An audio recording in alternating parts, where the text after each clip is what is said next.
to read? Yeah, yes.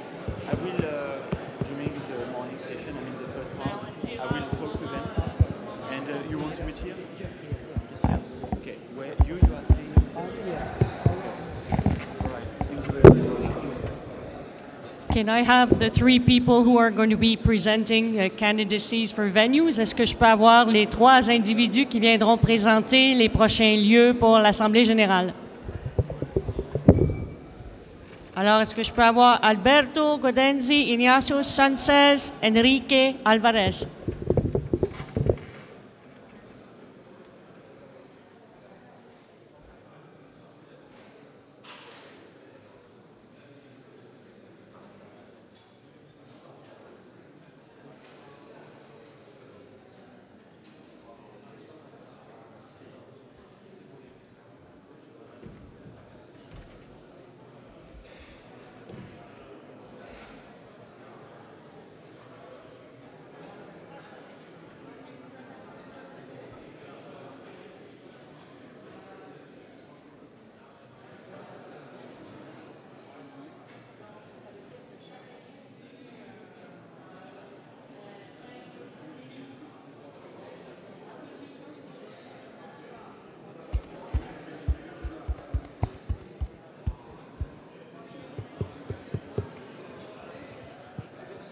Testing.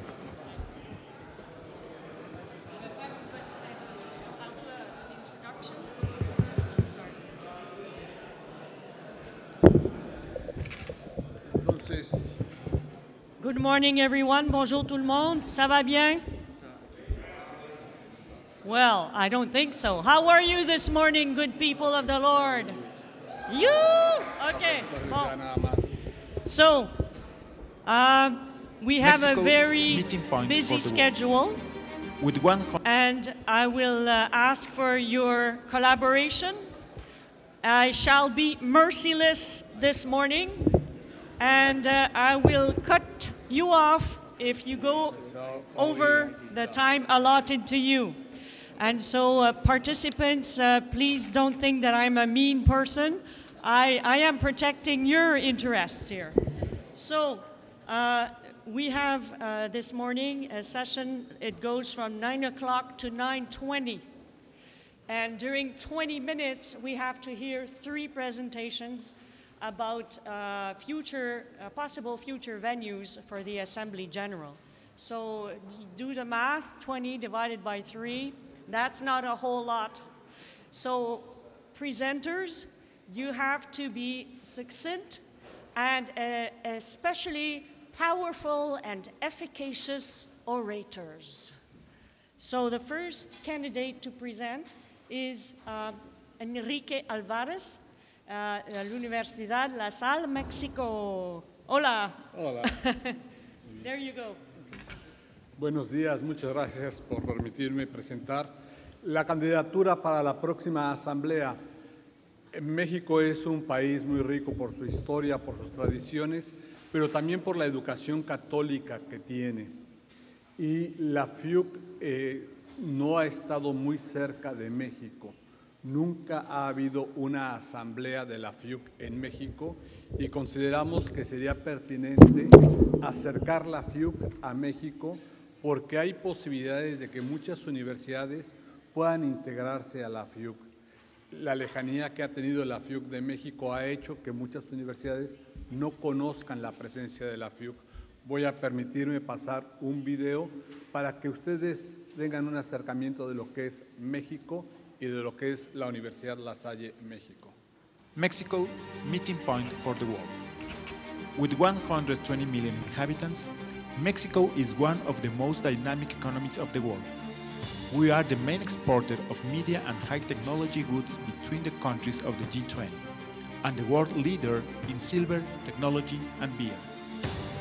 We are a melting pot in millennial cultures, customary traditions, and vibrant modernity, with a gastronomy that is considered an intangible cultural heritage of humanity, with a mega diversity due to the 70% of the flora and fauna of the planet.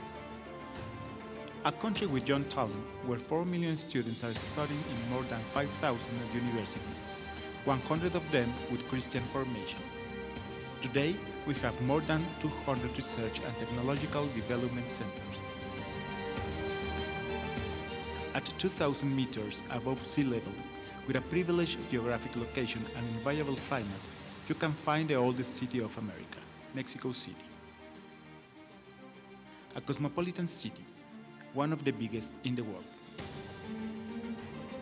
A city with 151 museums, 195 subway stations, 8 archaeological zones, 5 sites declared cultural heritage of humanity, the largest urban forest of the continent, and one of the most visited Catholic shrines in the world, Basilica of Guadalupe, the patroness of the Americas since the 16th century. A city of visionaries where the future of innovation lives in, with the infrastructure, logistics, and capacity to open doors to 13 million visitors each year. And here you can find La Salle University, Mexico City, one of the most important universities of the country, part of the education, research, and innovation network, with 76 universities around the world and 250,000 students. An innovative international university with social responsibility, human sensitivity, future vision, and more than 50 years of prestige. Our educational model of integral learning promotes an academic excellence in education with a humanist view. La Salle University Mexico offers 105 academic high school, college, and master programs. Actually, we have 13,000 students, 1,500 teachers, and 800 administrative workers.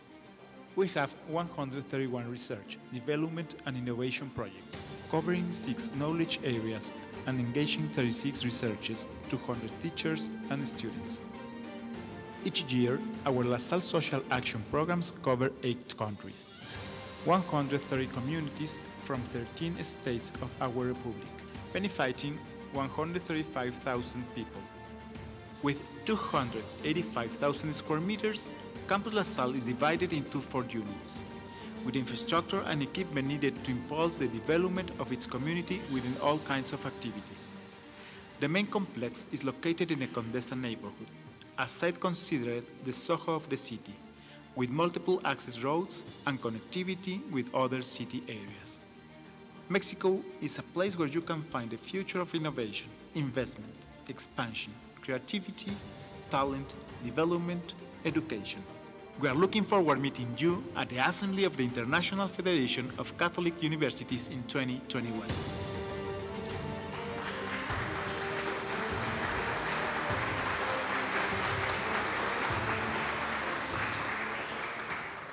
Pues esperemos que México les convenza para realizar ahí la próxima asamblea. Sin duda la presencia de todos ustedes reforzaría la educación católica We are de the main nuestro país. exporter of media and high technology goods between the countries of the G.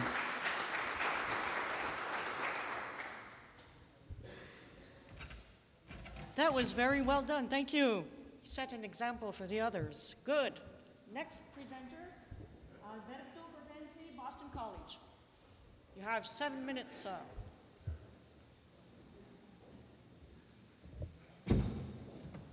Buenos días a todos. Bonjour à toutes et à tous. Good morning, everyone. I didn't know that this is such a tough competition here.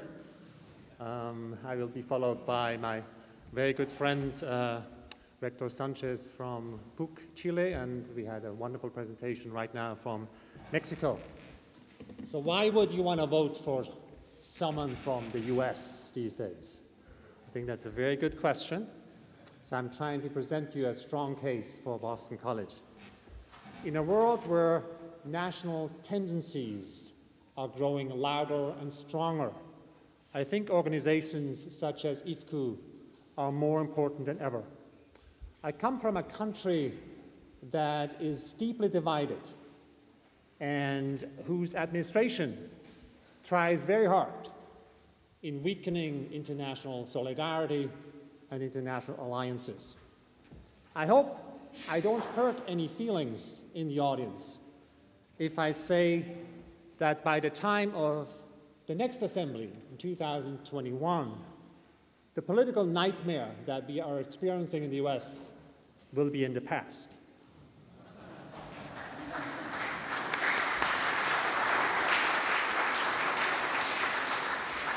I'd like to offer Boston College as the site of the 2021 Assembly, and my president, Father Lee, would be very excited to welcome the IFCU community to Boston.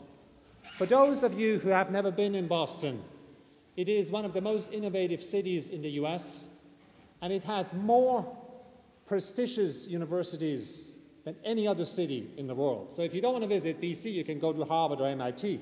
Very nice, very close. July is actually a great season to visit Boston. I just spoke with a colleague from Columbia and said she was in Boston in the winter. That's terrible. So the summer is perfect. There are beaches, there are mountains, there's lots of things you can do and enjoy yourself. Now, Boston College, Notre Dame, and Georgetown University are the most prestigious universities, Catholic universities in the US. And so let me give you just a few numbers of Boston College.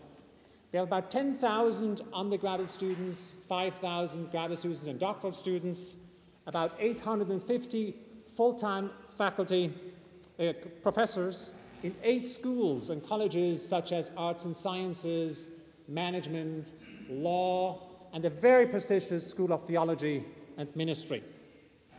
We are very happy to have the second largest contingent of Jesuit priests at Boston College, right after Rome.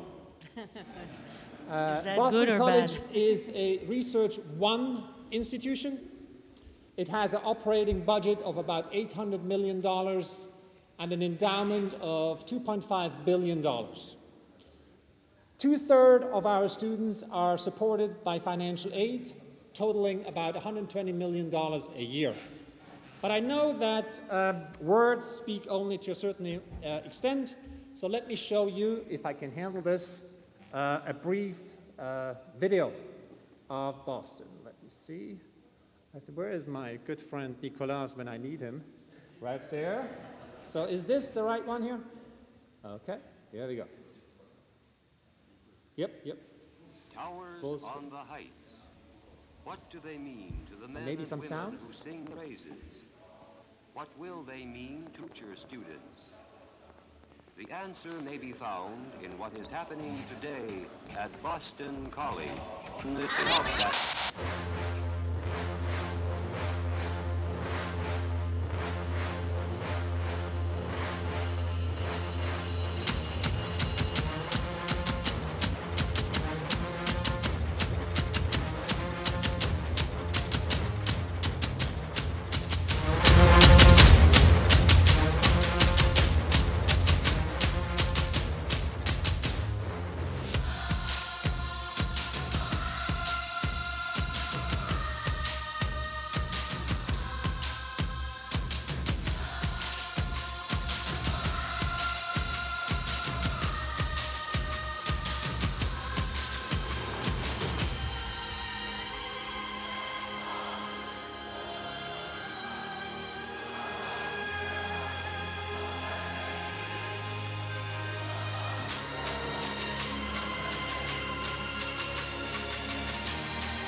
This is the beginning.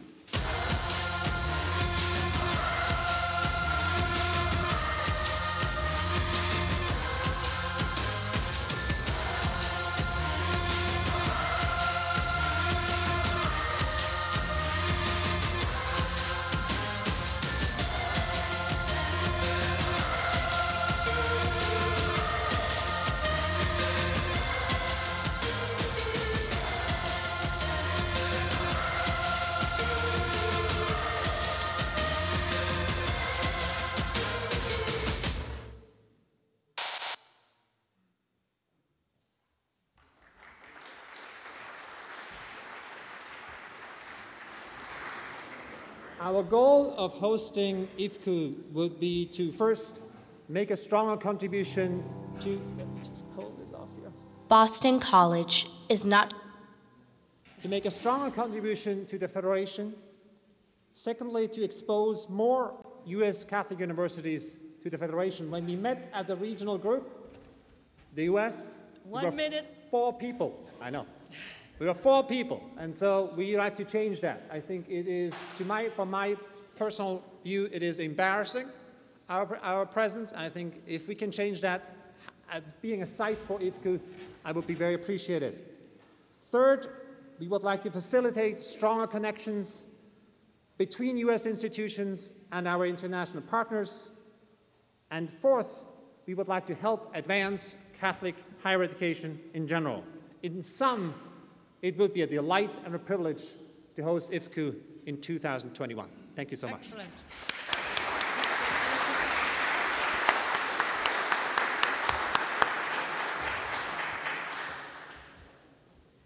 Le prochain candidat, Ignacio Sanchez. Hola. Alors, PUC Chili.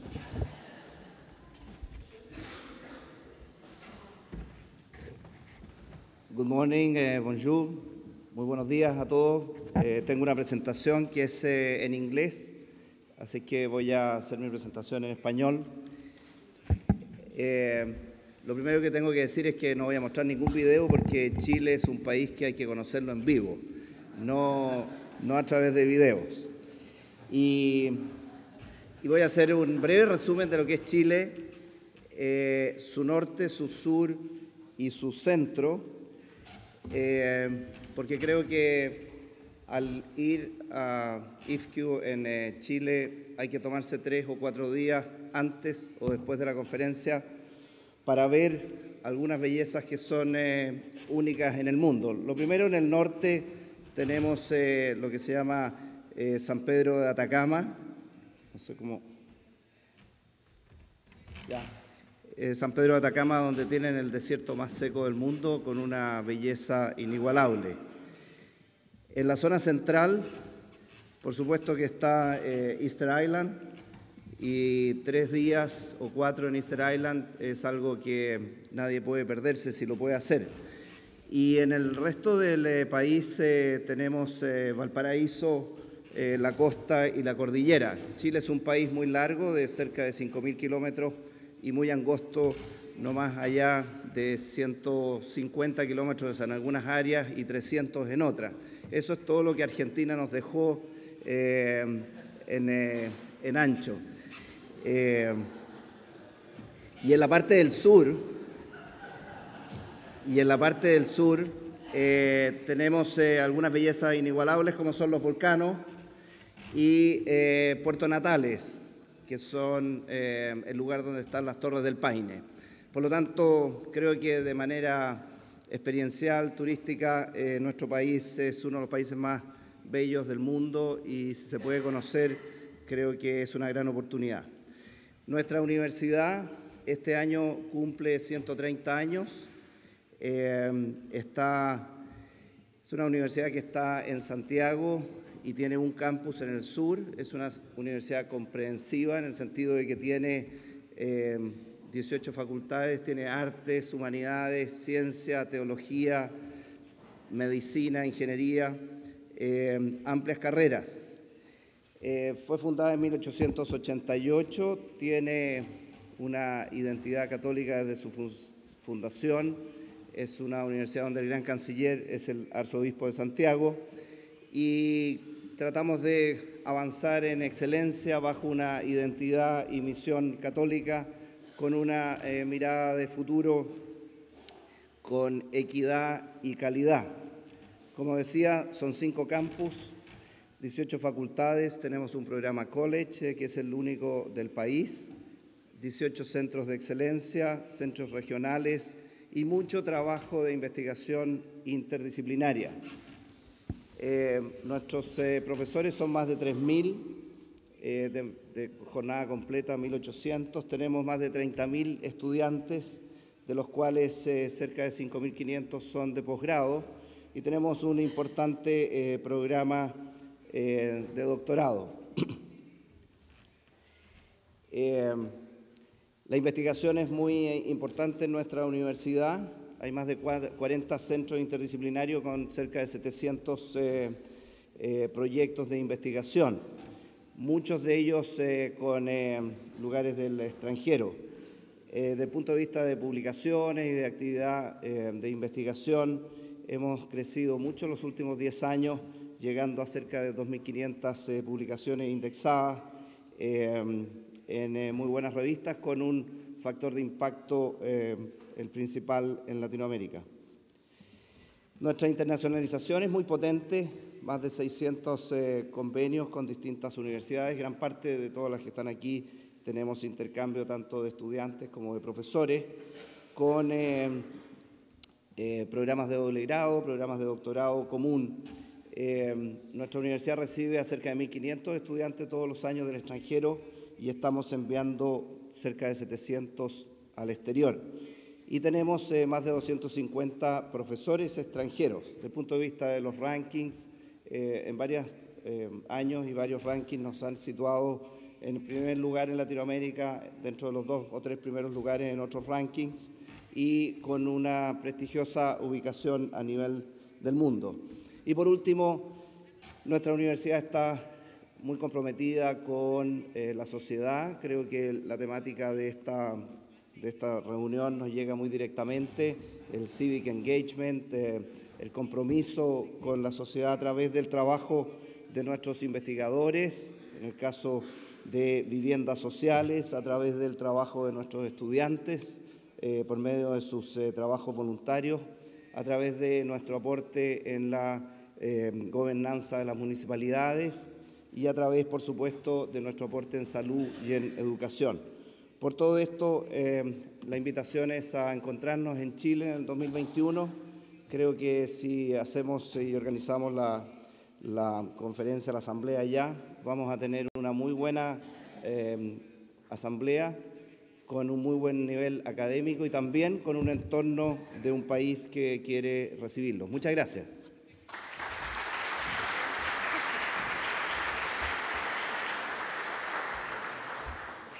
That was done under 7 minutes. He beat the record. Very good. Alors, prochaine présentation, c'est, si je ne m'abuse, il s'agit de François Mabille. Oui, François Mabille, c'est à vous. Alors, François va traiter de la transformation de la FIUC et François dispose de 10 minutes. Merci Chantal. Je ne vais pas utiliser en fait les 10 minutes parce que nous avons une journée qui est très chargée. Voilà. Je voulais simplement, pour introduire la prochaine table ronde, revenir sur ce qui a été demandé hier. Et j'aurais dû sans doute vous préciser l'ordonnancement de ces 2 dernières journées. Hier, l'un d'entre nous disait « Nous manquons peut-être un peu de temps pour réfléchir sur la fédération, son évolution et certains de ses thèmes structurants. » Et justement, aujourd'hui et demain, nous allons avoir le temps de travailler tout de même sur certains de ces sujets. Nous allons commencer dès ce matin avec une table ronde sur la question des technologies disruptives. Je vous disais hier, nous allons essayer de structurer la fédération autour de 4 grands pôles. L'un de ces pôles, c'est un pôle prospective.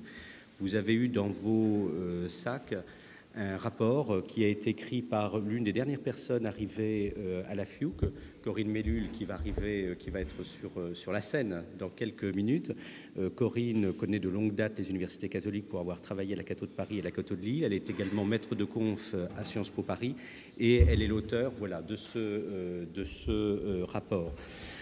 Donc c'est pour nous une occasion non seulement de discuter du thème, mais plus largement de réfléchir sur la nécessité de s'engager sur des thèmes plus prospectifs désormais au sein de la fédération. Et puis cet après-midi, nous allons discuter des questions de solidarité entre nos universités. Demain, nous aurons l'occasion de travailler sur les programmes de recherche au sein de la fédération et on finira vendredi par un thème extrêmement important. L'une d'entre nous, Leslie, a fait tout un travail sur la notion de campus intégral et donc la manière dont nos identités catholiques évoluent. Donc vous voyez, nous allons avoir 2 journées qui vont être scandées par 4 rendez-vous qui tournent autour de thèmes structurants pour la fédération et pour notre travail commun. Donc je voudrais simplement que vous ayez cela en tête pour recevoir les différentes interventions qui vont être faites tout au long de ces 2 journées. Merci. Merci François. On me dit que le président Rubens m'a signalé que hier, à la présentation des états financiers vérifiés, on avait omis de proposer leur approbation. Bon. Bon, alors je pense qu'il faut faire une motion pour l'approbation des états financiers vérifiés pour l'année fiscale 2017 et le rapport d'activité. Donc, est-ce que quelqu'un pourrait proposer? Non? Oui? Et quelqu'un pour seconder, s'il vous plaît? Je vais prendre votre nom plus tard. Est-ce qu'il y a quelqu'un qui veut seconder la motion pour approuver les états financiers et le rapport d'activité? OK, c'est beau, Canada. Donc, est-ce que ça prend un vote en faveur de l'approbation des états financiers vérifiés et du rapport d'activité? Vous levez la main, s'il vous plaît. Bon, oui, raise your hand. And abstentions? Against? Very good, thank you. Alors, nous allons maintenant procéder. Est-ce que tout le monde a la traduction? Je vais parler dans le micro, voilà. Alors, nous allons maintenant procéder à la prochaine activité. Là, j'ai perdu ma page, qui est la table ronde. Donc, c'est la présentation du rapport de la FIUC sur la problématique des technologies émergentes pour les universités. Alors, je demanderai aux participants de venir à l'avant.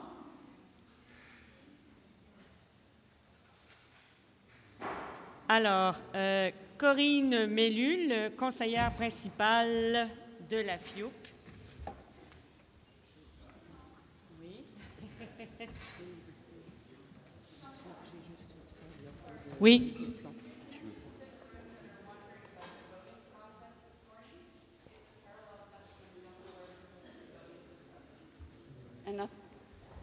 There's many of us wondering about the voting process for this morning, and we don't know where the room is or how that's working. Alors, François? Oui. Pour le vote. Alors, pour le vote, vous m'entendez bien? Oui? Pour le vote, c'est très simple. Il vous suffit d'aller dans la salle où, quand vous êtes arrivé, vous êtes enregistré. C'est-à-dire là, vous allez avoir des tables pour voter et l'équipe de la FIUC est à votre disposition pour justement vous accompagner dans ce processus de vote.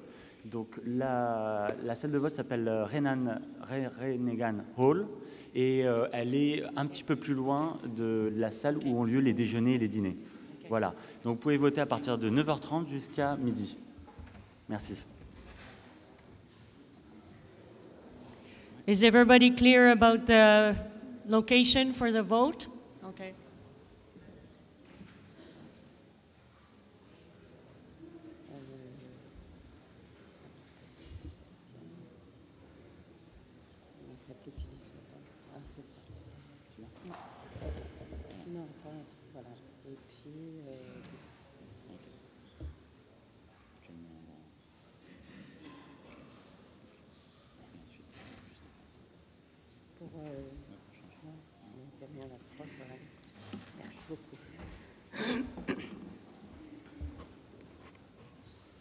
Good morning, everyone.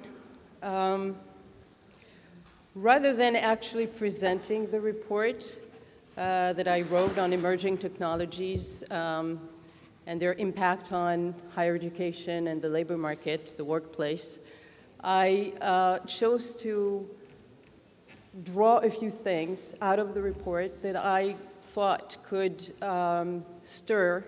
stimulate some debate.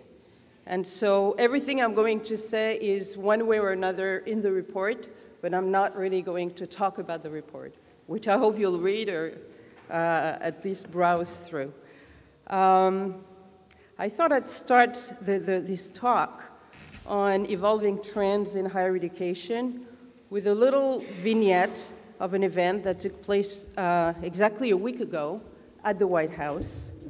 Last Thursday, Donald Trump signed an executive order creating a National Council for the American Worker, so it's called, a body aimed at providing retraining for some 3.8 million students and workers over the next 5 years that involves the participation of 23 major American corporations.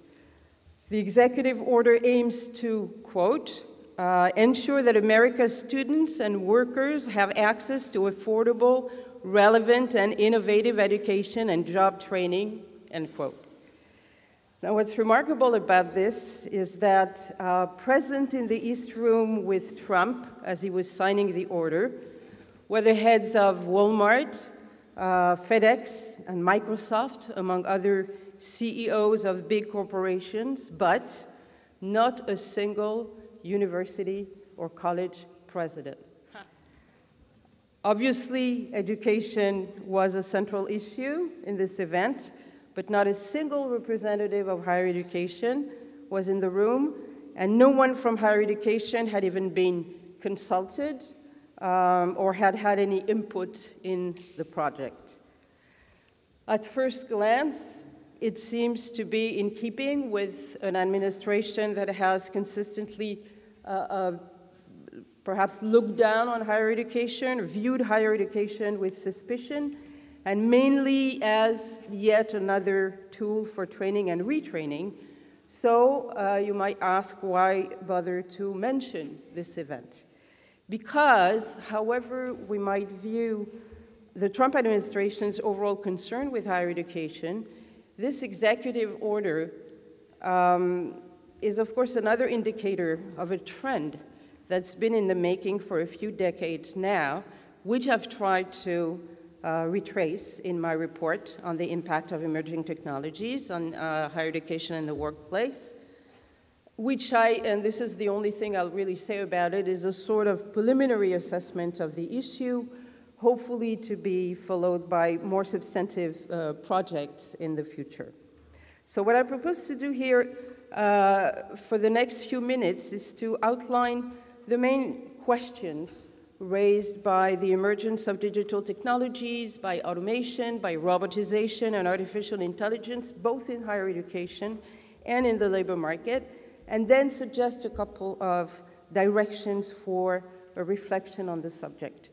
To that end, I will first provide some political and economic contextualization for this debate, much like in the report, but much more briefly, hopefully, by broadly looking back on the changes of the past few decades that have brought us to today. In other words, to a time when, according to the prevailing wisdom, we may be facing the end of higher education as we know it. Then in the second part, I will address more specifically the issue of what traditional missions of higher education are being impacted and propose some suggestions on what missions may be a fitting response to these exponential changes. You have the outline right there. First, then, some contextualization. The political and economic environment for the sea change underway in higher education is, of course, the context of globalization. While the broad lines of this context are evidently known to all of us, I would like to emphasize the four interconnected key points in it that I believe can guide our thinking. Point number one, well, I'll have to tell you about point number one, but you won't be able to see it. Did I turn it off without, or what's going on? I thought I did what I was told to do. Comment on passe ça là? Bah, Nicolas est reparti. Okay, I'll try once again, and if not, you'll just have to take my word for it. How about that? C'est ça? Okay, that's it. All right, here we go. You can learn at any age. So, 4 key points, interconnected, that I'd like to single out to stimulate the debate.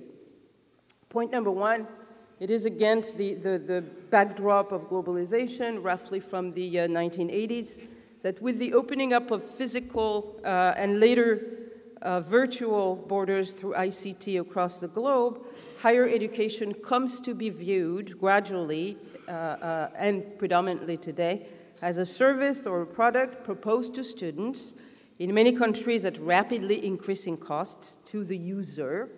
In other words, students and families who have become the customers for this product or service.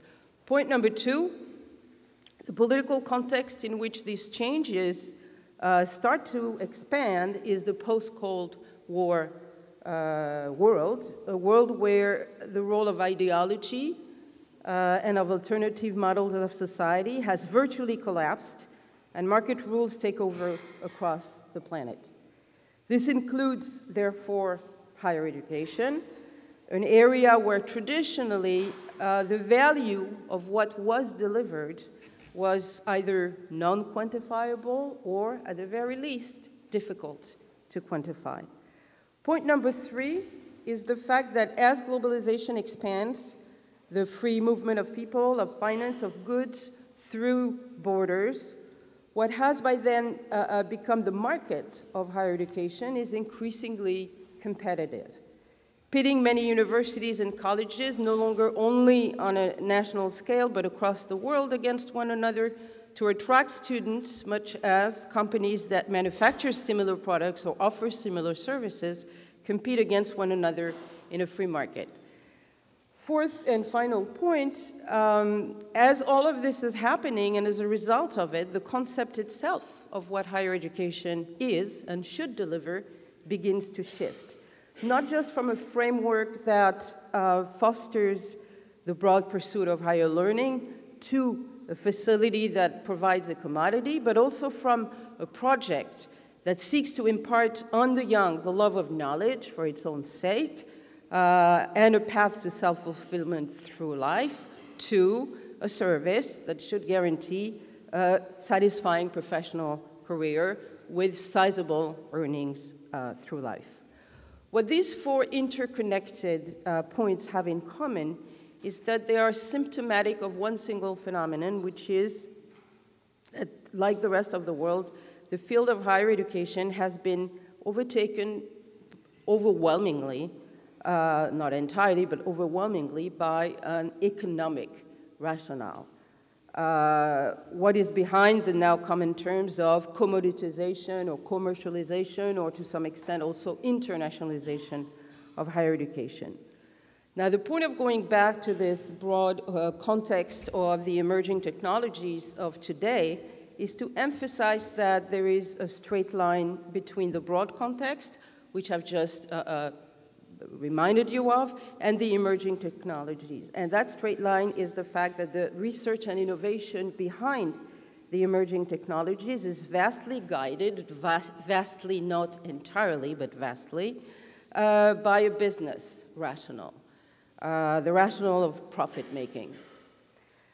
This may seem self-evident, but I strongly believe that a reflection on the evolving role of colleges and universities should be centered on the idea that we, as a global society, are being guided by an economic impetus that, along with the progress it brings, and it brings undoubtedly progress, also involves many dangers and possible aberrations for society as a whole. And this is where a new role for higher education may come in.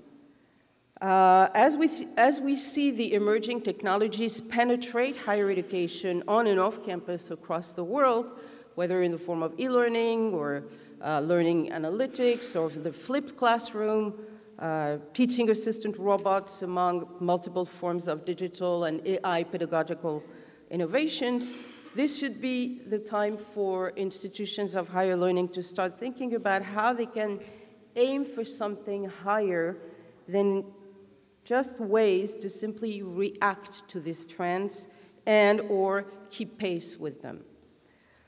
Which leads me to my second part, the question of how the traditional missions of higher education are being impacted and where higher education might want to go as a result. Here, I will first briefly recap the broad significance of this revolution for the traditional missions of higher education, and then to conclude, I will offer some perspectives on the paths that universities and colleges may consider pursuing. First, what has already changed and is continuing to change with respect to the traditional missions of higher education. And let me point out three main dimensions here. Okay, works. Dimension one, the mission of higher education to promote the love of knowledge for its own sake, whether you call it the pursuit of truth or the quest for intellectual self-development or the fostering of critical thinking. With the changes occurring today and their economic rationale, this historical mission of universities is greatly called into question. What should and will be the worth of intellectual pursuit and critical thinking in a world where outcomes are quantified and mainly assessed in economic terms? Second dimension, the mission of universities as institutions that train the ethically responsible, politically aware, and socially engaged adults of tomorrow. No quantifiable outcomes at first sight in this respect either. Though I assume few would fiercely argue that this mission should disappear, should come to an end, the same question here begs to be asked: what should and will be the worth of ethical and moral values in a world where outcomes are quantified and mainly assessed in economic terms? With these 2 points already, there is a vast area for institutions of higher learning to engage in an effort of reflection and advocacy that, frankly, they are naturally better equipped to lead than any other institution in society. The third dimension, the mission indeed to train young people to acquire competencies and skills that will enable them to aspire to better employment, not just financially rewarding, but also personally fulfilling, which has always been part of the broader mission of higher education. How do universities find their place in an age where the solutions put forth by most experts are lifelong learning, lifelong training, and the cultivation of soft skills that are meant to accompany scientific and technological skills? Where do universities fit in as actors whose historical role has been to impart over a period of at least 3 to 4 years knowledge that was supposed to last and produce employment for a lifetime? What do universities do when we are now told that students must learn to learn rather than learn contents? And when jobs that existed 15 years ago have disappeared, while a host of jobs that will exist 15 years from now have not even been invented yet. What is the place of universities when non-degree educational and vocational training are being increasingly pointed out, including by governments, as the way to the future of employment? These are the daunting questions faced by institutions of higher learning today. It won't come to you as a surprise that I don't have the answers to these questions, but what I can do, by way of conclusion, is suggest and open to debate broadly, not necessarily right after I'm finished, a couple of perspectives on the paths that universities and colleges may consider pursuing. Solutions already developing in the international market of higher education include guiding principles such as decompartmentalizing of disciplines, the promotion of transversal competency, the reshaping of higher education toward diversified lifelong training offers, and the fostering of those soft skills that should supplement the renewable technical and scientific skills that the workers of tomorrow will need. We could debate the pertinence, the feasibility of these solutions, the desirability for institutions of higher learning to engage in these solutions. But what I would like to conclude this talk with is two strong suggestions which aim to be the starting point of another debate.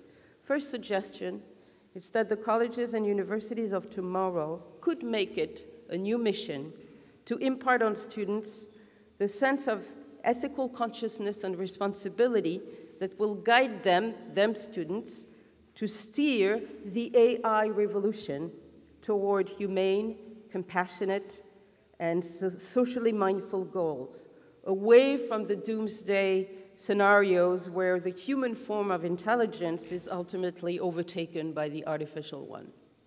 Second suggestion, that the college and universities of tomorrow, instead of just reacting to developing trends, could also make it a new mission to become major actors of the fourth revolution, not just as hubs of technological innovation, but also, and equally importantly, as proponents of ethically responsible thinking that can compel the driving forces of the fourth revolution, vastly guided by the economic logic of profit-making, to begin to think ethically about the kind of world they are taking us to. And my concluding remark will be this, that while these could be, should be, the new missions of all universities and colleges that can garner the resources to engage in these efforts, there's no doubt that Catholic universities, as institutions that have traditionally served higher ideals in their educational mission, should be among the eminent academic actors of these two innovative missions. Thank you very much for your attention and patience.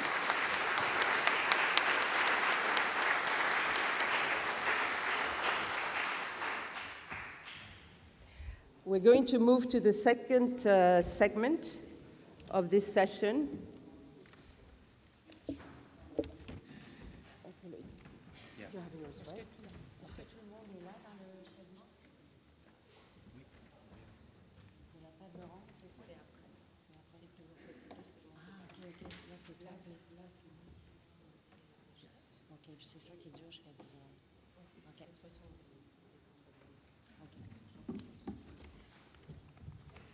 Let me introduce you. Okay. The second part of this segment. Yeah, I'm just looking for. Je cherche ma page. Page of introduction. Thank you. So time to turn to the second part of this segment with our guest, Dr. Kaśka Porajska-Pomsta. Did I say it right? Wow. She's an associate professor in adaptive technologies for learning at the University College London Knowledge Lab.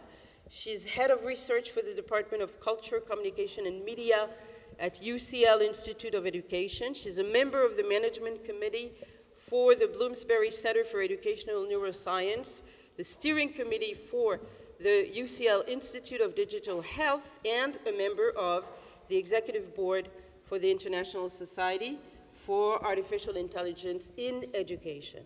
That's her field. Her research focuses on AI in education with a specific emphasis on developing adaptive, interactive environments for learning.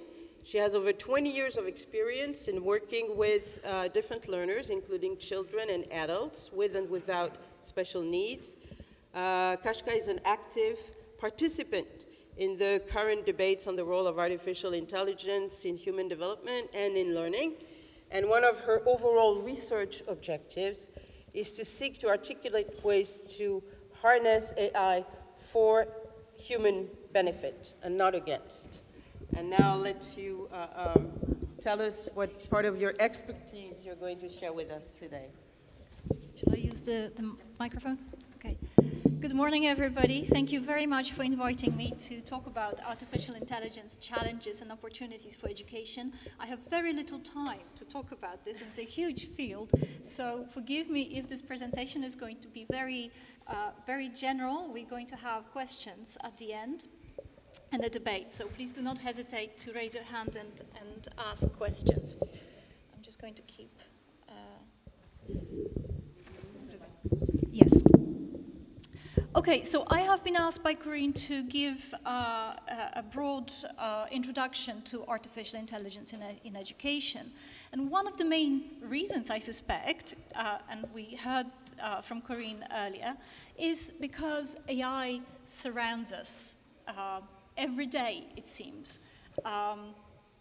And it has been a steady kind of emergent phenomenon, but all of a sudden we woke up one morning and AI was there with us. But so, you know, we hear from, we hear about AI being applied in healthcare, to policing, to driverless cars, to social media, which are used to manipulate the political outcomes. And indeed, we are increasingly seeing AI being discussed in the context of education. But our understanding of AI, even though we are familiar with the term, and even though we have some sort of idea of what it may be, and I'm actually curious to hear what you think it is. Any ideas? No? Machine learning? Yes? Robots? Anything else? Okay, these are the main kinds of things that we tend to associate with artificial intelligence. And the main sources of our knowledge about AI, for most part, come from two sources. One is popular media, and the other one is science fiction. And I would argue that these are not the most informed sources of knowledge that would empower us with an ability to actually engage with the phenomenon of artificial intelligence and to allow us to make informed decisions about how we could and should design AI for the social benefit, more generally, but more specifically for the benefit of human learning and development. So what I want to do is to actually define artificial intelligence as we do it in research, because I think it's a very useful thing to have at our disposal. So in order to do this, I will use the definition, that is a classic definition from Russell and Norvig, from their handbook on artificial intelligence, the modern approach, and this is something that undergraduate students in computer science and artificial intelligence are presented with quite promptly upon starting their studies. According to this definition, AI is defined along two dimensions, roughly. The top layer relates to thinking processes and reasoning. The bottom layer relates to behavior. But what is actually really useful about this definition is that it also provides us a sense of how to measure success of an AI system. On the right, you're right, the measure of success is along the fidelity to human cognitive processes. On the right, however, the measurement is made, the measure of success is along some predefined concept of intelligence. And it doesn't mean that it actually has to have anything to do with replicating or emulating human behaviors. So now why do I think that this definition is really important to take into account? Well, there are four reasons. The first one is that it highlights that AI, artificial intelligence, is not the same as human intelligence, okay? The second one, and that expands on the first point, is that the emphasis in this definition is on computational efficiency rather than on the fidelity to the cognitive processes. The third one is that this definition is technique agnostic. So whether we use machine learning or robots or rule-based systems, it doesn't matter. What matters is whether the system achieves its goals given some prescribed definition of intelligence, okay? So this highlights a really fundamental misunderstanding, I think, in the popular psyche that, that kind of somehow presumes or assumes that AI, artificial intelligence, acts like us, is like us. It's not, okay? And the fourth thing that this definition allows us to do, so just before I move on, I just wanted to say that actually most of the developments to date in artificial intelligence focus on this lower right quadrant. Okay, so we are looking at systems that act rationally, so they are doing the right thing, meaning that is expected to maximize goal achievement given the available information.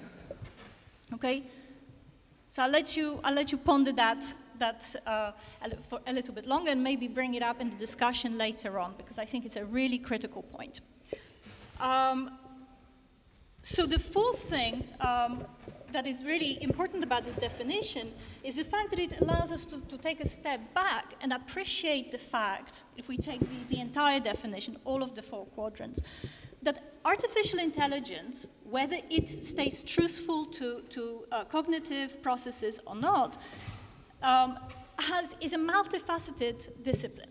It allows us to do three principal things. It allows us to ask hard questions about what is intelligence. So in a way, it's a form of philosophy. The other thing that it's a methodology.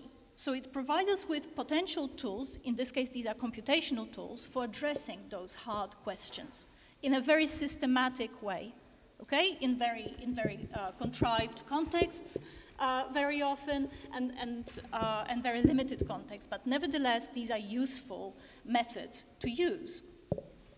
And the third thing that it allows us to do is to build applications, to build solutions. And this is really what has happened over the past 5 years, 2 to 5 years, when AI actually shifted from a purely theoretical discipline to one which is applied in the real world. And we are overemphasizing at the moment and panicking, quite frankly, about the application side, without actually taking stock of the philosophical and the methodological, and without having access to a really concrete definition of what artificial intelligence is and what it aims to do, and fundamentally that it actually is quite different from us.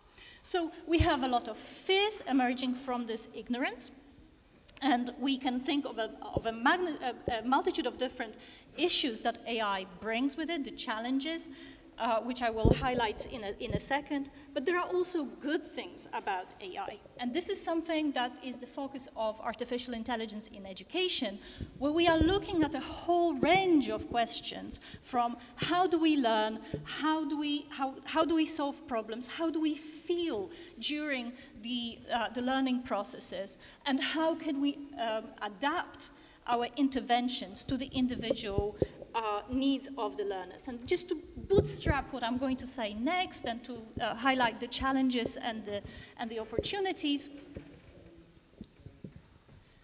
Sorry, what are you pointing at? Oh, right, okay. Okay, so this is very quickly, this is an example from artificial human being. What I want to, so I don't have much time, so I'm just going to cut to the chase. So this is an artificial agent, AI artificial agents, which is able to make autonomous decisions in the moment. This has been designed for the purpose of coaching young people at risk of social exclusion from unemployment in practicing social interaction skills in situ, and exploring and preparing themselves for job interviews. What you see on the left is the display of the models that are being generated while young people are interacting with this agent. And what is really important about this is that when we talk about artificial intelligence, this is one of the main challenges, especially with machine learning, is that the models that are being generated are typically black boxes. They are closed to the human view. We don't know what is happening underneath them. We don't know how AI is making their decisions. And so what we're doing in AI in educational context, and this is really quite critical for learning, is that we are opening up those models to the learners and practitioners to provide them with very concrete basis for discussion, negotiation, setting of the future learning goals. And this is really where learning happens as we go about evaluating these systems. So finally, where are the challenges and opportunities? There are four main ones which occur at the intersection of artificial intelligence and education. The first one is autonomy. The purpose of education is to create, to foster independence and lifelong learners. So autonomy is really fundamental. It's a fundamental dimension that we are trying to furnish our learners with. But autonomy is also a fundamental driving force behind artificial intelligence. We want to create artificial... I have 30 seconds. 30 seconds. Plus the interruption. So the purpose of AI is to create autonomous agents that make independent decisions. So how do we actually balance between human and artificial autonomy is really critical for how we are able to support human learners. Explainability is another important dimension. If we cannot explain our decisions, then we cannot really foster learning in a best pedagogical practices sense. Accountability is the third dimension that we need to take into account. It doesn't only relate to ethics, as Corinne has also highlighted in her presentation. It also relates very fundamentally to the kind of models on the basis of which we are building our interventions. Our models, theoretical models, be it from psychology or from education, are inherently biased. Okay, so we are now facing a real crisis, especially again with machine learning, where bias is becoming a real problem. But we have to take a step back and ask ourselves, where does this bias come from? Where does it originate? It originates with us and with our models. So we have a huge challenge here. And finally, there is a question of scale.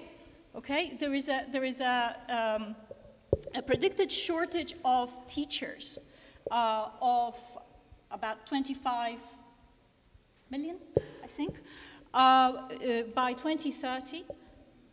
And this is really a substantial problem. AI is seen as a solution to this problem.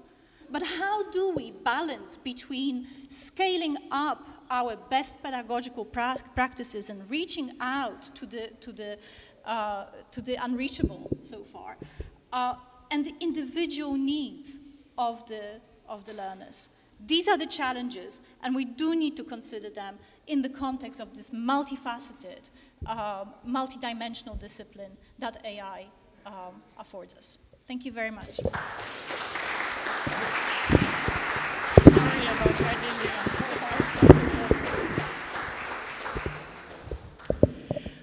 Thank you very much for this very exciting presentations, which I'm very sorry to have cut off, but I need to be accountable. OK, c'est la prochaine portion, donc c'est... OK, si vous voulez des questions, OK. C'est parce que c'était pas... Oui, d'accord. Alors, on a des questions.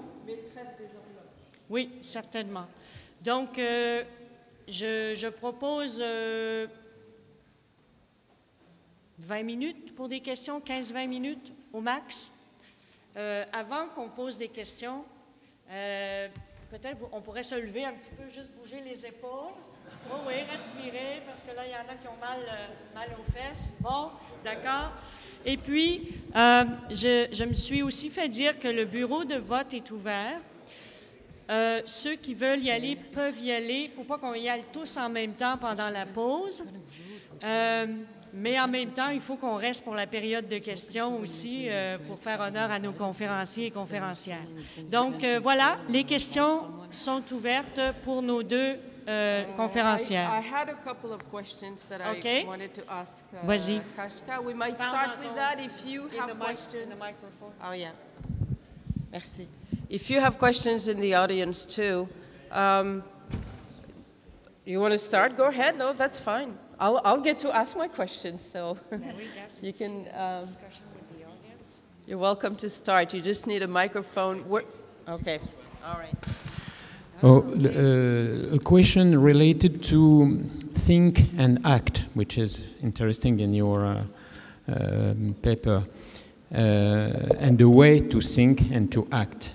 With artificial intelligence, the way is related to calculation. Okay. So can you say something about that?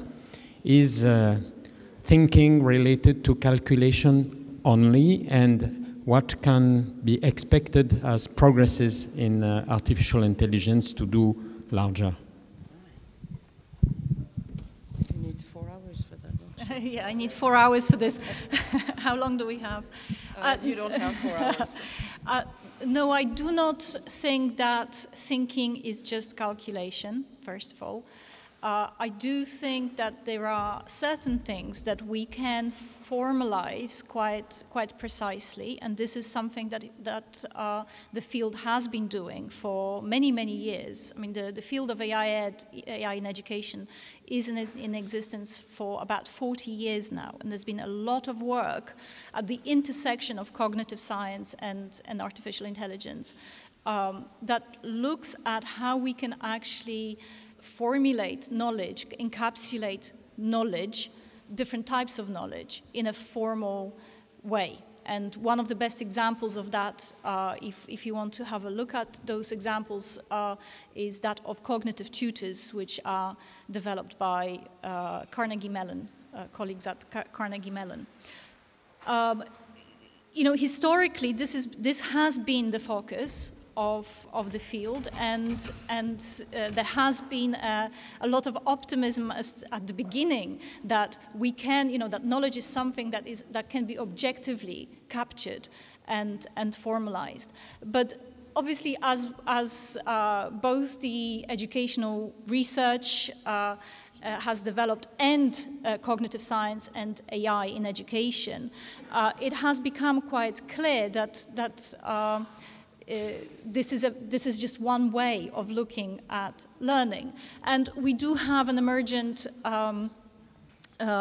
research, increasing amount of research from, for example, from neuroscience in education, which points to the importance of emotions, for example, in learning. And this is something that has become, so for example, Imordino, Young, and Damasio's paper, which is a beautiful paper, We Feel, Therefore We Learn. I recommend wholeheartedly for you to go and have a look at it.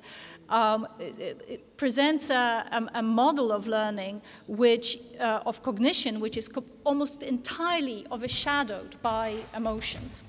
And so a lot of investment has been put into understanding how emotions impact on learning and how they can be modeled from behaviors. So this has been actually a huge focus of research in artificial intelligence. So the story is much more complicated than that. How we think, no, it's not a calculation alone.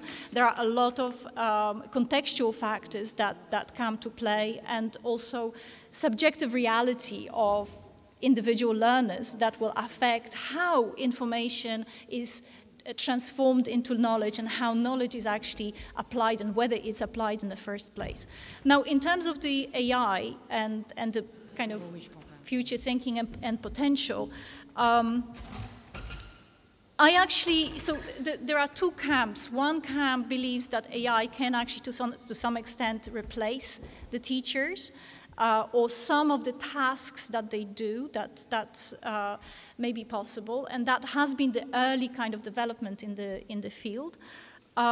And the other camp is, and it's a recent actually development in the field, is that AI should be blended. So AI and HI, artificial intelligence, human intelligence should be blended, and that the challenge is at finding the right balance between the two.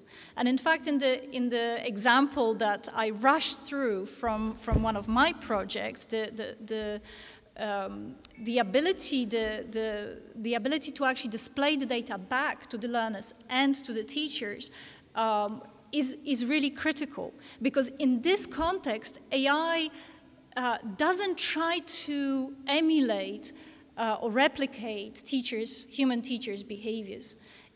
It serves more like a provocation. So in a way, it doesn't matter whether its models are correct or not. As long as there is a human in the loop, that can be discussed. And we have found with these kinds of data displays that are referred to as open learner models, because we're opening them up, and we found there is plenty of research on open learner models which show that actually that provocation is where learning happens. This is where the critical episodes of learning take place. Il y a une autre question là-bas. Où se trouve le micro? Il y a une autre question là. Et après vous, monsieur, ce sera la dernière question. Thank you very much for your presentation, very interesting. Just a short question.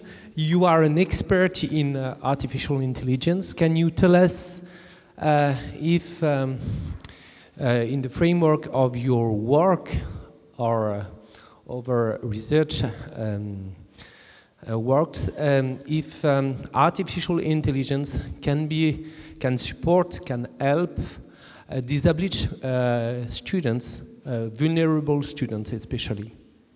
Vulnerable students, yes. Disabled students. Disabled students, vulnerable students, yes. It depends.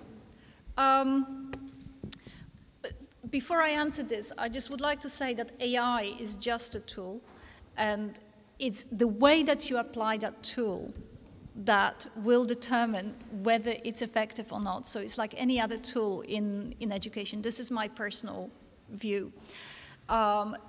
In terms of the special needs of vulnerable learners, yes, there is a lot of research. I've done some of this research as well on how AI can be used to support those learners.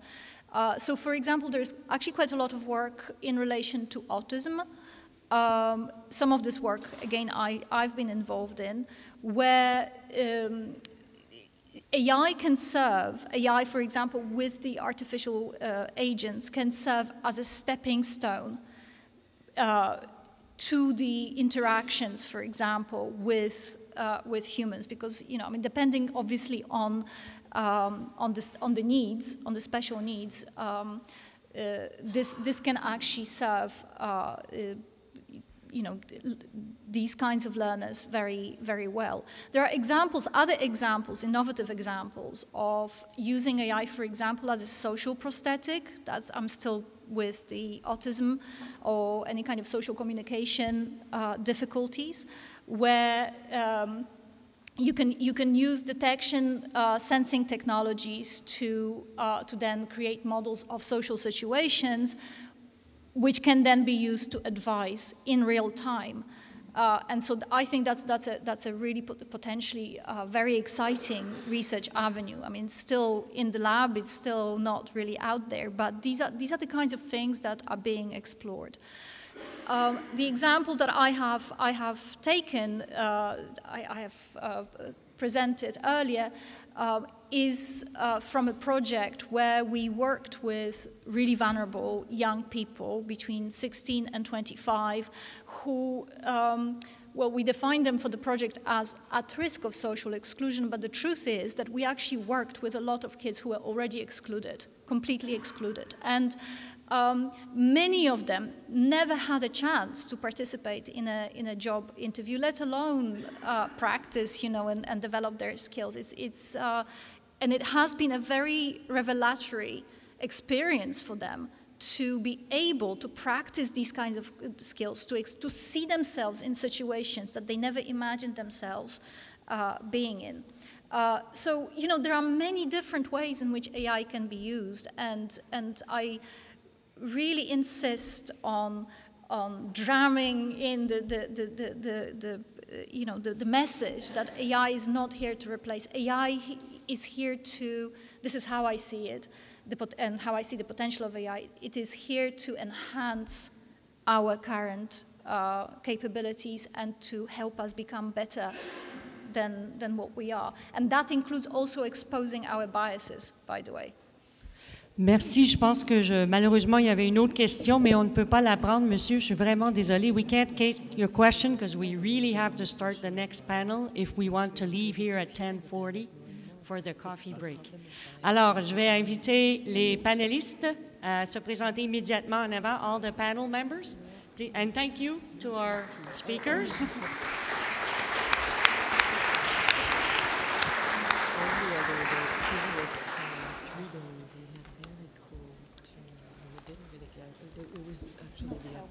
It was actually the opposite. It was too much on the other. But this is not. I'm not happy at all with this. Stick around. Was it all right? Oh yeah. Okay. As you could see, there were many more questions than there was time for them. I'm not sure you should stay because this is going to be in French and it's about startups. It's a different. This is part of the same broad subject, but it's a different segment. Okay, so I'll just stay, and then when this is done, I'll join you. And yeah, I'll stay over there. We'll talk more. Yes. Right. Right. Oui.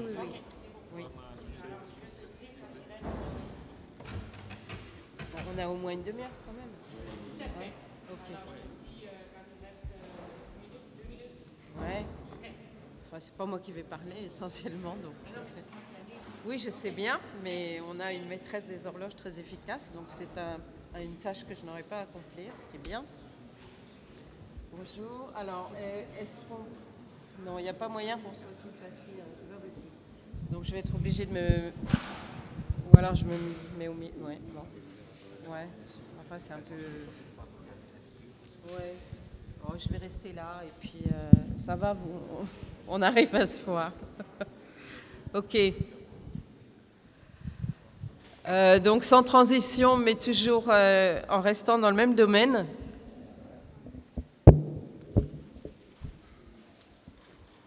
Tout le monde est là? 3, 4, OK. Sans transition, en restant dans le même domaine. On passe à ce panel, cette table ronde donc sur enseignement supérieur, innovation, nouvelles technologies. On a 7 panélistes ici avec nous ce matin qui représentent à eux tous un large éventail de services et d'outils numériques et d'intelligence artificielle qui caractérisent le champ des EdTechs, de Educational Technology. Et donc ces startups qui transforment de plus en plus le paysage de l'éducation secondaire et tertiaire et universitaire en proposant leurs innovations aux écoles et aux universités. Je vais d'abord commencer par présenter chacun simplement, ou alors vous vous présentez mieux plutôt que moi je déforme vos noms, que vous les prononciez correctement. Et simplement dans un premier temps, dites-nous votre nom et le nom de votre start-up, et puis après je vais expliquer comment ça va s'articuler pour le reste du panel. Alors allez-y, commençons par vous. Donc ça serait bien qu'on ait plus d'un micro pour... Bonjour, je m'appelle Victor Vacrenier, je suis français, je suis le cofondateur d'une start-up qui s'appelle Absco, qui est spécialisée dans les applications mobiles. Bonjour, Ariela Pichotto de Job Teaser. Bonjour, Jérémy Ruet, je suis le fondateur d'une start-up qui s'appelle Studylink.fr, donc c'est une start-up française et nous sommes spécialisés dans le financement des étudiants. Good morning, I am Jerome from Okertil. I'm the managing director for South Europe of Unit 4. Bonjour, je suis Guillaume Michel, le responsable commercial de la société Cosmos. Bonjour, moi c'est Bornas Cognamillo, président et cofondateur de Pixis, une plateforme d'orientation scolaire et professionnelle. Bonjour, je suis Gauthier Leb de WooClap, une plateforme, un système de vote qui permet de rendre les cours plus interactifs et amusants. Alors, pour en savoir un petit peu plus, en découvrir un petit peu plus sur ces plateformes, sur ces outils, ce que je vous propose, c'est en même temps dans l'idée d'acquérir une perspective d'ensemble sur ce qu'offrent ces startups dédiées au monde de l'éducation, c'est d'envisager le déroulement de ce panel par le biais d'une approche thématique qui à la fois vous permettra à chacun d'expliquer ce que sont vos services et vos produits et nous donnera à nous, le public, une compréhension contextualisée de ce que peuvent être les EdTechs et des transformations du champ de l'éducation dont ils sont les acteurs. Donc on va explorer vos activités, votre activité, vos activités sous 4 grands angles qui devraient couvrir à peu près l'ensemble de ce que vous proposez et qui sont 1.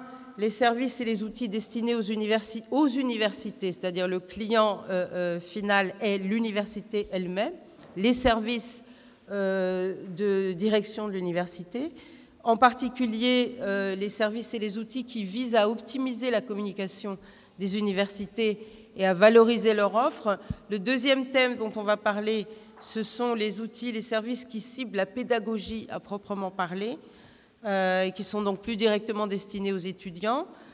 En troisième, les services et les outils qui proposent une valeur ajoutée dans le domaine de l'orientation des étudiants durant leur cursus avec un focus sur l'employabilité, évidemment, qui est le grand souci d'aujourd'hui, on l'a compris. Et puis, finalement, le dernier thème, ce sont les services et les outils qui visent la vie sur le campus, en proposant notamment des services numériques aux étudiants, donc de manière, disons, à la périphérie de l'apprentissage lui-même et de l'engagement de l'étudiant dans son cursus, c'est-à-dire dans l'action d'apprendre.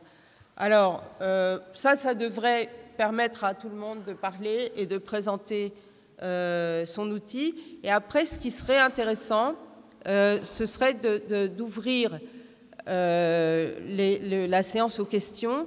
Et moi, je suggère, 1, pour que ce soit plus vivant, 2, pour qu'on puisse véritablement en profiter dans le temps limité qui nous est imparti, que vous vous sentiez tout à fait libre, si vous voulez, de poser une question pendant que les explications sont données. Je pense que tout le monde est d'accord, ça vous convient comme formule, plutôt qu'être plus formel, que chacun fasse une présentation et qu'on laisse 2 minutes de questions pour la fin où on n'aura pas... Donc, si vous en êtes d'accord, lorsque vous présentez, si vous avez quelques questions à poser qui tombent à ce moment-là de l'explication, de la présentation, vous n'hésitez pas, vous levez la main et nos panélistes répondent en direct à vos questions. Donc, si on commence par envisager les services et les outils qui sont destinés aux universités, hein, qui sont des outils, d'après ce que j'ai compris, des outils de gestion, et en particulier des outils qui visent à améliorer, optimiser la communication des universités, leur permettre de promouvoir leur offre, de valoriser leur offre. Qui va commencer à prendre la parole pour nous expliquer? Alors, allez-y, représentez-vous, c'est toujours utile. Là, ça va? Donc, je représente la société Cosmos.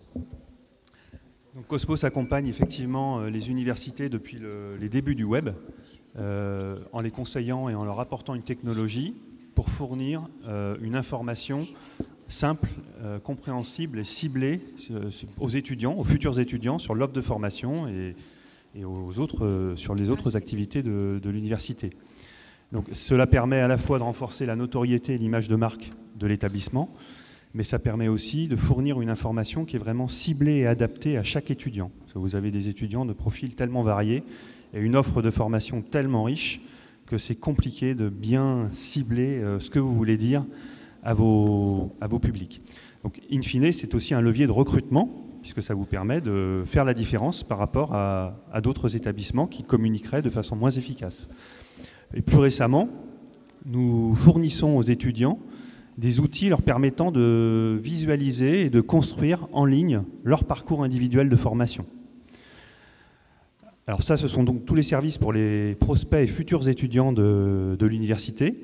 Mais pour les étudiants déjà inscrits, Cosmos propose également un portail unifié d'accès à tout un ensemble de services numériques, dont certains vont être justement proposés et présentés par les confrères de la table.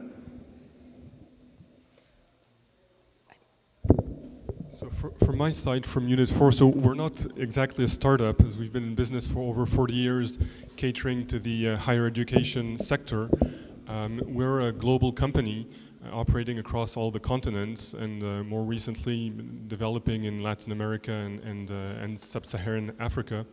We have basically a solution that has been basically focused on delivering efficiency to universities and colleges.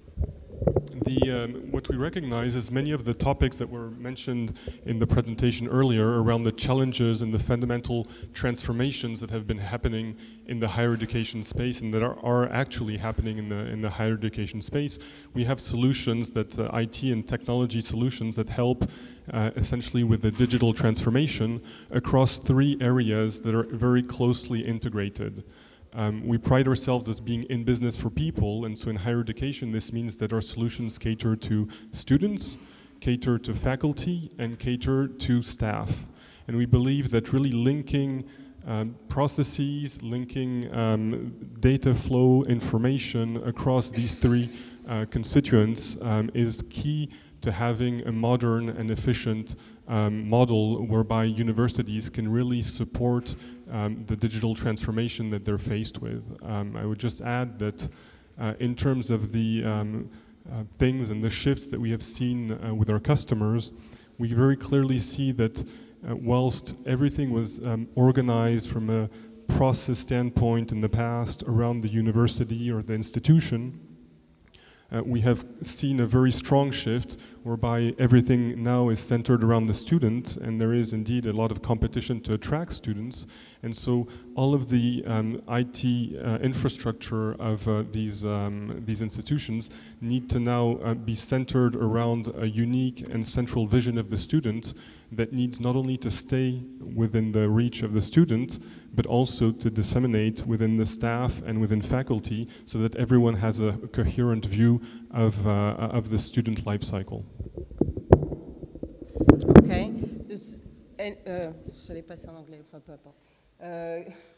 Est-ce qu'il y en a d'autres parmi vous qui ont en tout cas une partie de leur activité dont il serait pertinent de parler?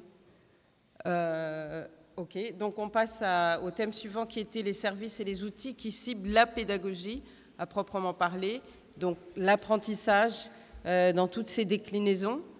Alors allez-y, vous savez quels sont vos produits, donc ok.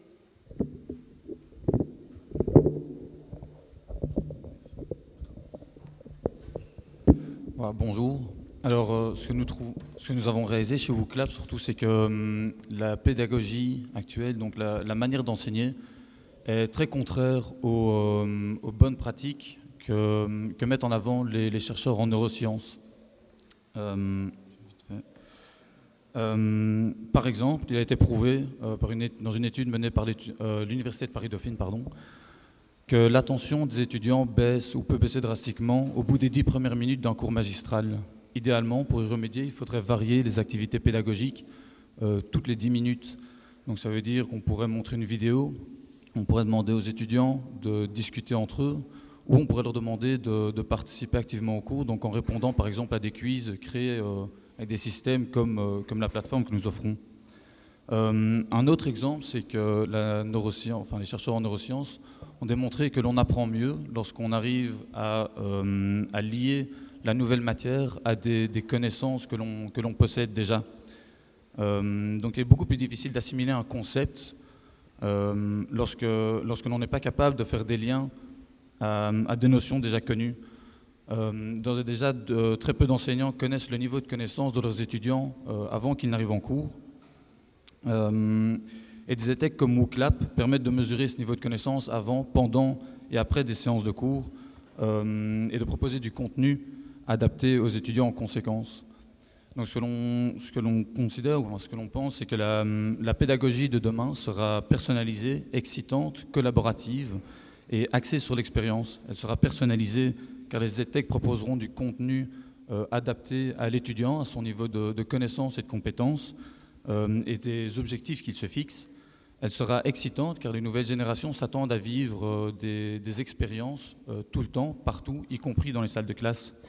Il faudra donc innover, apporter de la gamification et rendre l'apprenant acteur de son apprentissage. C'est exactement ce que nous essayons donc d'amener avec des plateformes comme Ouclap. La pédagogie sera collaborative car on apprend toujours seul, mais jamais sans les autres. Donc des compétences comme argumenter, apprendre à écouter, à essayer de comprendre l'autre, travailler en équipe, tout ça sont des compétences qui sont très peu mises en avant dans la pédagogie actuelle, dans l'enseignement actuel. Donc on espère que les EdTech pourront donc justement essayer de pousser vers l'avant ces nouvelles compétences dans l'enseignement supérieur. Dernièrement, la pédagogie de demain sera axée sur l'expérience et l'expérimentation, car l'on apprend le mieux lorsque l'on fait. Et les stages en entreprise et les formations sur le terrain auront donc, selon nous, une place beaucoup plus importante dans l'enseignement supérieur dans les années à venir. Merci. Okay. Je crois que pour la pédagogie, c'est au cœur de la pédagogie. C'est tout. Donc, troisième dimension, troisième angle, c'était les services et les outils qui ciblent l'orientation et l'employabilité des étudiants.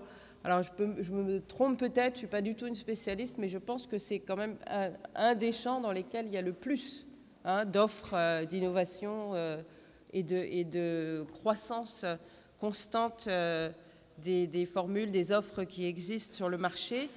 Oui, allez-y. Vous vouliez poser une question? Ah non, pas du tout. Il ne faut pas lever la main dans ce cas-là. Il faut attendre la fin de la session pour tout mouvement des mains et des bras. Alors, donc, employabilité des étudiants, aide à l'orientation, y compris pendant tout un cursus. Donc, qui va nous parler de son produit? Allez-y.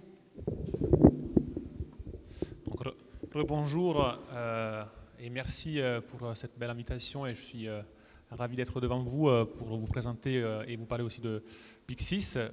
Donc nous sommes une start-up italo-franco-libanaise, d'où l'accent italien, mais on est basé à Paris et pour l'instant donc on œuvre dans le système éducatif du secondaire et du supérieur en France.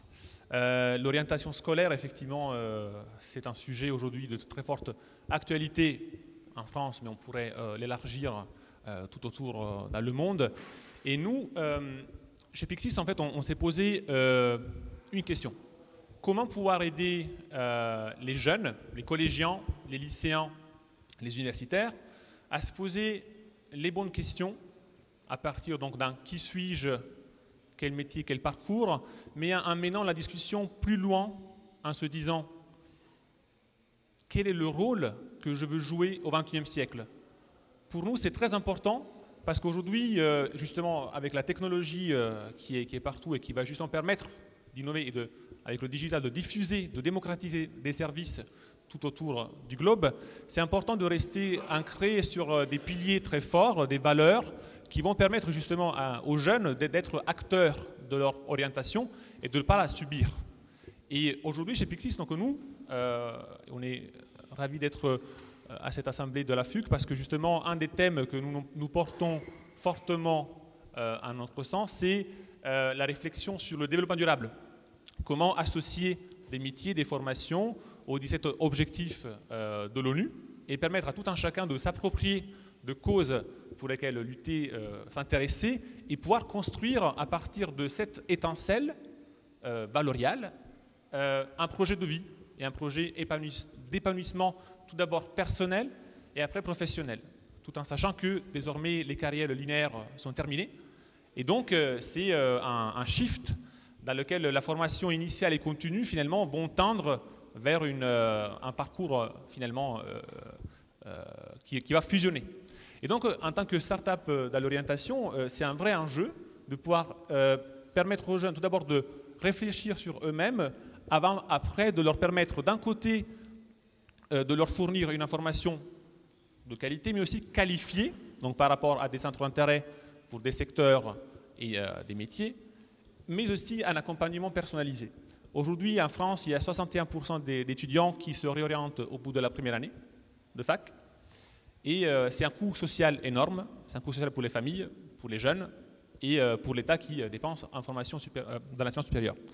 Et donc aujourd'hui, c'est d'abord de lutter contre des inégalités très fortes, des inégalités d'information, de genre. Donc il y a des biais très très forts pour quand on est fille et on voit que les métiers du numérique aujourd'hui, le taux de filles dans le numérique est en baisse en France, alors qu'on voulait le faire monter au-dessus de 40%. Et aujourd'hui, c'est en baisse. Des biais de quartier géographiques, de famille, de biais sociaux, donc dans lesquels les jeunes se autocensurent souvent et dans lesquels, finalement, dans un système parfois cloîtré, ne permet pas aux jeunes de pouvoir trouver leur voie, si on peut dire, de manière synthétique.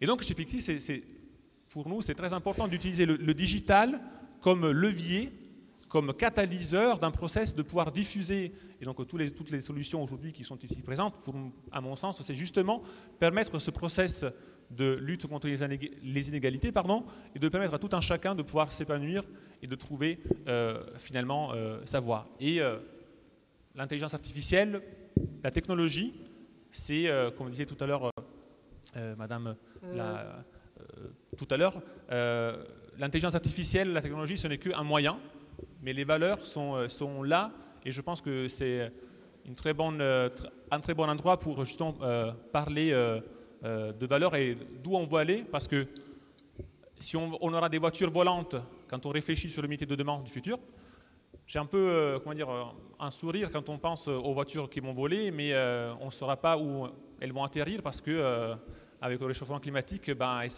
tout sera inondé. Donc c'est un peu compliqué d'ici 50 ans de pouvoir atterrir avec une voiture volante. Okay. Borna, vous avez une question? Allez-y. Ma question est juste, dans nos universités, nous avons en général des gens qui sont spécialisés dans l'aide à l'orientation, à l'accompagnement personnalisé. Comment vous travaillez avec eux? Puisque, comme vous le dites, ce sont des outils qui ne remplacent pas l'accompagnement personnalisé de véritables personnes humaines, si je puis dire, mais qui peuvent être complémentaires. Est-ce que vous avez des bonnes pratiques là-dessus? Oui, absolument. Nous, aujourd'hui, on a un double volet, donc, que ce soit donc, sur le secondaire, collège et lycée, et donc dans le côté du supérieur au niveau des universités. Donc, on travaille aujourd'hui avec des universités de la commu PSL, donc Dauphine, l'ENSAD, les mines. Et on travaille avec les services, donc les bureaux d'insertion professionnelle et les centres d'orientation, en leur proposant, sur le côté de la formation initiale, quelques outils qui sont donc, c'est un moteur de recherche qu'on appelait la galaxie des métiers.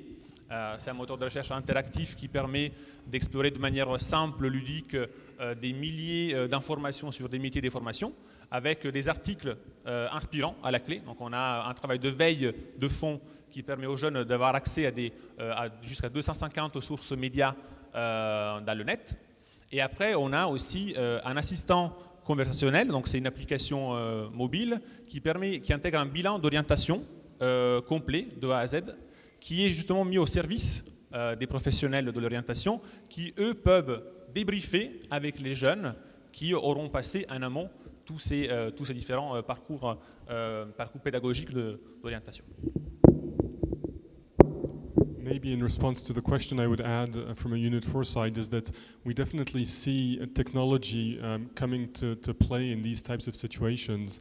One of the things that we've built into our software is indeed the ability of the software, bringing back to the artificial intelligence topic, is really ensuring that the software can, through machine learning, detect the evolution and the progression, the advancement of students. And when the grading, for instance, falls behind, or when we see patterns, or when the software sees patterns, then two things can happen. One is the student can, through a digital assistant, be alerted about the fact that the system detects that there is a potential problem or there are potential challenges, and can even go as far as suggesting maybe some alternative enrollments to basically suggest some alternative paths so that the student doesn't drop out, and so that the student can continue on a success journey, maybe an alternative success journey, but nonetheless a journey of success within the institution. And the second thing that happens in parallel through the software is an alert to the faculty. And typically what we've seen with the customers that have adopted our solution is that we clearly are an aid, and artificial intelligence is an aid to the faculty, but clearly faculty maintains its essential role. What we can do is typically alert faculty a bit sooner than through the typical kind of standard way of operating of these specific members of the faculty, and we're able to basically through this machine learning and through this predictive analysis be able to indeed alert and avoid wasting time and quickly suggest some answers to the problems that we've detected. Ok, donc on va aborder le dernier thème, juste pour être sûr qu'on aura le temps de tout, on aura le temps, 5 minutes, de tout couvrir. Encore une fois, si vous avez des questions, n'hésitez pas à interrompre. Moi, j'en aurai quand même une ou deux pour tout le monde à la fin, mais je ne suis pas trop sûre du temps qu'ils auront. Ah, vous vouliez aussi, alors allons-y. Donc je ne poserai pas mes questions, je pense. Par contre, essayez de poser les vôtres si vous en avez. Ouais. Donc, juste en continuant sur l'employabilité, moi je viens de Job Teaser. Donc Job Teaser, c'est une plateforme carrière.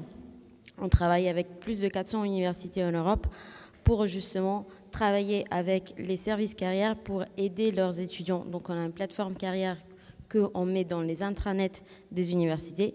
Dans cette plateforme, les étudiants peuvent vraiment s'orienter, donc comprendre les différences entre les différentes entreprises, entre les différents métiers, et en même temps, la plateforme aide les services carrières à maîtriser mieux leur temps, les activités qu'ils mettent en place, les événements, les rendez-vous, etc., pour justement leur permettre de se focaliser sur les activités plus importantes pour eux, donc l'accompagnement vraiment des étudiants dans leur développement professionnel. Merci. On va aborder donc le dernier angle sous lequel on découvre, c'est un grand mot quand même pour la plupart d'entre nous, c'est pas une découverte, mais on vous donne la possibilité de nous expliquer, disons, plus avant ces différentes dimensions des outils que vous proposez. Et le dernier thème, c'est les services et outils qui ciblent la vie sur le campus. Et là, il y a je pense à une multiplicité de domaines dans lesquels, donc ça c'est ce qui est plutôt, disons, périphérique à l'activité elle-même d'apprentissage, mais qui, bien entendu, aujourd'hui prend une importance considérable, puisque la vie sur le campus, la vie sociale en général, l'interaction entre les étudiants notamment, c'est pas que ça la vie sur le campus, mais c'en est une partie très importante, passe et façonnée par les réseaux sociaux. Et c'est bien de ce contexte-là qu'on parle. Alors, qui veut nous en dire plus? Allez-y. Donc, bonjour à tous, donc moi je suis Jérémy Ruet, je suis le fondateur de StudyLink.fr. Donc tout à l'heure, madame parlait de comment appliquer, c'est pas l'outil technologique qui va faire en sorte d'améliorer l'égalité des chances, c'est plutôt la façon dont on va l'utiliser, et c'est exactement ce qu'on a fait nous avec StudyLink.fr. On est des spécialistes du financement des étudiants, on est des anciens banquiers, et on utilise la techno web et de l'intelligence artificielle pour favoriser et faciliter le financement des étudiants. On sait tous que l'accès au financement des étudiants, c'est un des premiers freins pour accéder à vos établissements. En France, pour vous donner quelques chiffres, il y a 15 000 étudiants tous les ans qui abandonnent leurs études pour des raisons financières. Il y a 2 étudiants sur 3 qui vivent sous le seuil de pauvreté dans un pays plutôt avancé comme la France, et c'est beaucoup trop. Donc nous, on a un modèle qui est à la fois EdTech, mais aussi Social Tech, parce que notre motivation première, et ce qui est indiqué dans nos statuts, c'est de favoriser l'accès à l'éducation en améliorant le financement des étudiants. Donc comment on le reproduit? Du coup, on a reproduit le système bancaire sur Internet en faisant en sorte que l'argent puisse passer très rapidement d'une poche d'un financeur à la poche d'un étudiant. Et pour ça, on a inventé en France une nouvelle source de financement qui est le prêt étudiant participatif. Donc qu'est-ce que c'est? On permet du coup à tous les étudiants de pouvoir obtenir un financement, en l'occurrence un prêt, sans forcément avoir besoin de garantie, ce qui est indispensable pour se financer dans une banque en France. Donc comment on fait? Du coup, on adapte notre technologie qui est une plateforme de financement participatif social qu'on intègre directement au sein même de nos écoles partenaires, qui permet en fait d'aller collecter de l'épargne directement auprès des particuliers qui peuvent être les alumni, les diplômés de vos établissements ou bien des amis de vos marques et de vos communautés. Et de cette manière-là, on arrive en fait à faire en sorte de faciliter le financement des étudiants en apportant une solution de financement qui est propre à votre établissement.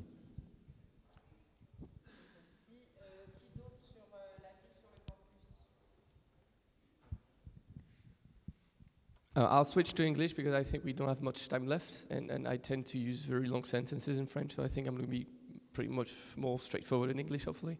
I'm not going to talk about pedagogy because I do believe it has been, it is, and it will always remain one of your key expertise. So you've got best teachers, you've got the best learnings, and all that. But the question we ask at my startup, and I think yours as well, is what's happening when the student is not in the classroom? Like what's all around? I mean, there's students, sure, they're looking for the best diploma, and I do believe they get it with any university in the room today, but what's happening outside? Like, oh, do you reach them, or do you interact with them? Are you just keeping in touch with your students when they're not in front of a teacher? And that's the whole thing that what we've developed at APSCO. We're just starting from a basic point of view, which is the students today, the youngsters, I think the penetration level, that's what we call it, but 95% of the youngsters got a mobile phone, a smartphone. That's it. That's the whole point, like 95% of them got a mobile phone. Do you have got a mobile application for your university? I'm not actually really pushing for our product. I'm just saying they're not reading the emails, they're barely looking at the TV screens that you've got in the university, so how do you reach them? How do you interact with them? And how do you make sure that outside the classroom, they're still living the experience you want them to experience? And that can be interacting with the teachers, that can be subscribing to an association, that can be participating in the school life, whatsoever. It's up to you. That's your job. Our job at APSCO and all the startups here, I believe, is we're a technology provider. So we provide you with the technology that you put at the usage that you want it for. And what we're doing at APSCO, because I've got like probably 30 seconds left, we're just providing you with a mobile app so you can stay in touch with your students. You're basically putting the campus within their pocket. But the cool thing, if I may say, is we provide you with the app that you give to the students, so you keep control over the mobile app. Whereas when you have a look at the social networks, we all know how complicated it can be, how out of control it can get. The emails, we said it earlier, they don't really look at the emails anymore. So with the mobile app, the advantage that you've got is you're providing them with an application on the device they're using the most on a daily basis. And you put inside the app what you want. That can be the courses, that can be associations, that can be events, news. It's up to you. But the thing is, they all got a smartphone, so you should too get a mobile app for your institution. I did quick.